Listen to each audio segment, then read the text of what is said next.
Direction maintenant les États-Unis et plus précisément New York où depuis 2008, le créole est l'une des 6 langues officiellement parlées. Il faut dire que le créole est parlé aussi par 10 millions de personnes dans le monde. 80% des locuteurs sont des Haïtiens. La communauté haïtienne est très importante dans cette ville. C'est donc tout naturellement que le créole haïtien a été choisi pour figurer sur les documents officiels de New York. Le reportage de nos envoyés spéciaux, Nathalie Sarfati et Denis Rousseau-Caplan. New York vit depuis 2008 à la mode créole.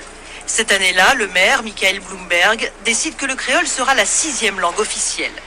Cette décision concerne des centaines de milliers de créolophones. Elle a obligé l'administration à s'adapter. Si vous regardez à l'intérieur, ce que nous faisons, c'est de traduire les informations en différentes langues. Dans cette brochure, ici, nous avons la traduction en créole haïtien. Et l'idée, c'est de faire passer des informations aux New-Yorkais dans une langue qu'ils peuvent comprendre et qui leur permettent l'accès au programme. Hormis la traduction de formulaires, les agences municipales se sont aussi dotées d'employés maîtrisant le créole. Cette reconnaissance est le fruit d'un travail de fond mené par la diaspora haïtienne. C'est le cas de Winnie Lamour qui travaille depuis longtemps pour valoriser la langue. En 2013, elle crée l'Institut des langues créoles. Pour elle, en faire une langue officielle a changé le quotidien des Haïtiens. Cela implique que maintenant, ils ont plus la capacité d'agir pour eux-mêmes, plus de possibilités d'aider leur communauté et leur famille. Pour moi, cela veut dire aussi qu'à long terme, les Haïtiens ont gagné en organisation.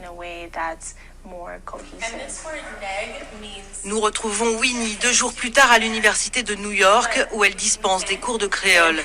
Depuis quelques années, l'intérêt des étudiants pour la langue est grandissant.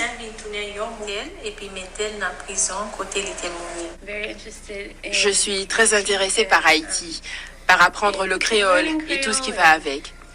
Pas seulement la langue, mais aussi tous les aspects culturels. New York accueille l'une des plus importantes diasporas haïtiennes et c'est dans le quartier de Brooklyn que la communauté est la plus représentée et la plus active. Pour s'en rendre compte, direction Notre-Dame du Refuge. En ce dimanche matin, l'église est pleine pour célébrer les 37 ans de la présence de la communauté haïtienne au sein de la paroisse. Ici, la messe est dite en français et en créole, les chants aussi, pour tisser les liens entre les membres de la communauté. Ici, ils ont besoin de prier dans leur langue. Et parce que je ne parle pas créole, j'essaie avec le français. Le problème avec le français, c'est que c'est les gens qui avaient la formation française en Haïti qui parlent français. Les jeunes ou les gens qui étaient trop pauvres d'avoir une formation, une éducation en Haïti, ils parlent que le créole. Il est loin le temps où les Haïtiens craignaient de parler créole.